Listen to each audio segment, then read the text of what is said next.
yang di pengadilan itu harus sesuai dengan aslinya. Di bukti surat. Bisa secara hukum bisa ya. Bukti surat ketika saat berperkara tanpa adanya asli yang dibawa atau disamakan fotokopi antara fotokopi itu berlaku. Boleh. Apalagi ada legalisir ya sesuai dengan keperuntukannya. Jadi bukti hukum fotokopi itu boleh. Boleh, nggak ada masalah. Bentar Mas Aiman. Ini tadi dulu. Ini Saudara tadi yang jawab dulu. Saya mau selesaikan dulu ini. Ini tadi Saudara stop dulu. Bapak lihat dan Saudara dengar dulu, enggak? ini hukum Sabar dulu, Pak, perdata. sabar dulu, Kopi sabar ini dulu, hukum sabar perdata. dulu. Saudara Bukan diem ada dulu. legalisirnya. Saya kasih tahu. Bapak Diam lihat dulu. enggak? Bapak dengar enggak? Pakai Kamu dengar telinga nggak? dan mata Saya enggak? bilang. Pak, balik. Kamu Tadi diam itu dulu. enggak, Ini hukum tadi itu cuma perdata. fotokopi, Nanti Mas enggak Roy, ada Mas Roy. legalisirnya. Tunggu dulu dong. Gimana sih? Dulu, Mas Aduh parah Roy. ini. Nanti, Ini nanti. Kamu contoh ngerti parah nggak ini. hukum itu?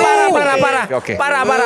Bukan parah, kamu yang parah. Oke, Pak. Fotokopi di Saya teman di sini stempel deh. oleh kantor pos Oke. maupun sesuai dengan legalisir. Tadi nggak ada adalah legalisirnya, sesuai dengan Pak. itu adalah bukti Nggak bisa surat yang kantor sah. pos. Enggak Gitu enggak loh. bisa kantor Oke, tadi ya. enggak ada legalisirnya. Nah, Dengar terus enggak sih? kedua, saudara Aduh, ini nggak meneliti dengar. jasa Nanti, hak Mas Roy. orang lain. Dia Ada nggak izin dengar, nggak lihat lah, parah. Ada Udah. izin nggak? Ada sertifikat penelitinya nggak? Mundur. Menteri Koordinator Bidang Politik dan Keamanan Djamari Caniago mengungkap luas hutan yang terbakar di Indonesia hingga awal Agustus 2026 mencapai lebih dari 107.000 hektar. Djamari memaparkan ancaman kemarau ekstrim ini menuntut penanganan ekstra cepat dan terukur dari seluruh pihak yang terlibat di lapangan. Ia berharap seluruh tim gabungan dapat menahan laju perluasan area terbakar melalui pengerahan personil secara masif. Guna menunjang pemadaman dari udara, pemerintah telah menyiagakan puluhan armada. Tim ini siap diterjunkan ke titik-titik krusial. Dari daerah yang kita waspadai sebagai daerah yang paling kritis, ada 6 provinsi, juga muncul di daerah lain. Di daerah lain di luar yang 6. Kalau yang 6 kita pantau dengan ketat. Ada yang di luar nih seperti misalnya kemarin terbakar di Bromo. Itu sudah segera kita tuntaskan. Semalam sudah tuntas, mungkin tinggal 1 titik api saja. Kemudian di Jawa Barat juga sudah selesai di Gunung Gede Pangrango di situ. Itu pun sudah selesai. Kemudian di sekitar Rinjani juga ada, itu juga sudah selesai. Yang kita waspadai memang ada pada 6 provinsi itu. Itu adalah mulai dari mulai dari Riau, kemudian Jambi, Sumatera Selatan, Kalbar, Kalteng, dan Kalsel. Dan itu pun sudah kita kendalikan sampai saat ini. Beberapa laporan tadi yang disampaikan oleh para gubernur, para kepala daerah juga sudah meyakinkan bahwa keadaan itu akan kita hadapi dengan cepat.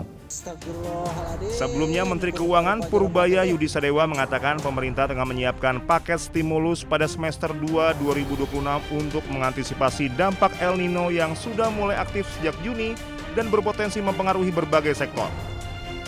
Purbaya mengatakan Presiden Prabowo Subianto telah menginstruksikan agar stimulus tersebut segera disiapkan sebagai langkah antisipasi terhadap potensi dampak El Nino terhadap perekonomian.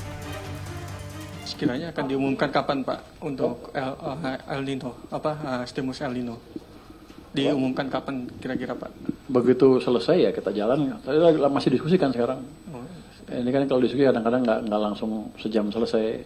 Beberapa lama. Kami sedang menunggu kementerian terkait mengundang kami untuk masalah kebijakan stimulus itu. Hingga kini pemerintah belum menetapkan nilai anggaran maupun rincian program karena proses pembahasan masih berlangsung. Purbaya menjelaskan Kementerian Keuangan masih menunggu usulan dari Kementerian Teknis sebelum stimulus tersebut diputuskan. Dari Jakarta, tim liputan Anyus melaporkan.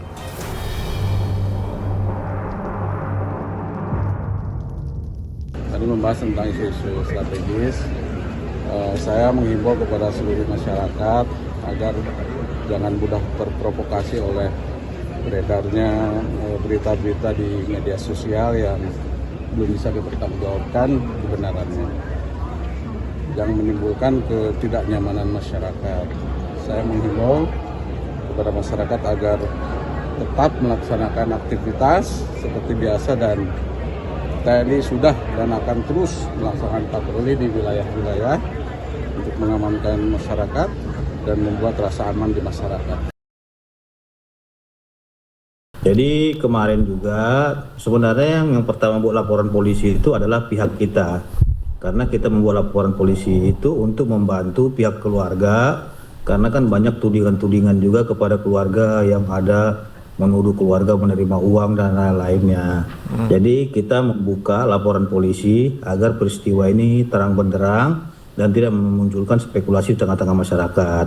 Nah, Bang Cikal, terkait dengan proses hukum yang sedang berlangsung ini, kami juga mengapresiasi atas keputusan Polda Metro Jaya yang akan melaksanakan ekshumasi dalam waktu dekat ini terkait dengan laporan polisi yang telah kita buat. Ini artinya apa? Ini nanti akan bisa menjawab pertanyaan masyarakat terkait dengan apa penyebab kematian daripada almarhum. Malah waktu itu Humas mengumumkan bahwa kami menunggu laporan daripada korban, apakah ini termasuk ada kejanggalan apa tidak gitu. Itu makanya itu lambat kan polisi karena tidak dapat LP dan lambat masuk ke penyidikan. Nah, kemudian ditambah lagi dengan keberatan daripada keluarga yang dulu yang tidak mau, yang sudah pasrah dan tidak mau gitu. Kan jadi tidak ada langkah ke depan lagi itu.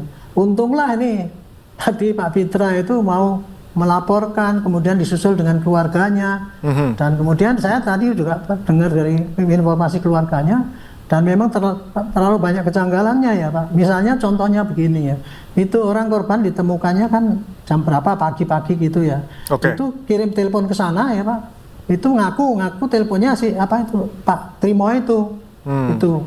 Padahal pagi-pagi itu Pak Trimo waktu itu masih nelpon ke keluarganya, tapi jam 8-9 tuh ada telepon bolak-balik, tetapi nggak diangkat. Tapi begitu diangkat, Bu, ini Pak Trimo sudah meninggal, memberitahu gitu. Jadi oke lah itu diketahui ya. Tapi tiba-tiba kan kemudian disusul itu langsung jenazah di apa? Tubuh dibawa ke rumah sakit langsung cepet-cepet langsung dikirim ke sana pakai ambulan. Yang pakai ambulan itu pun kemudian kan 2 petugas ambulan, 2 katanya petugas dari kejaksaan kan gitu.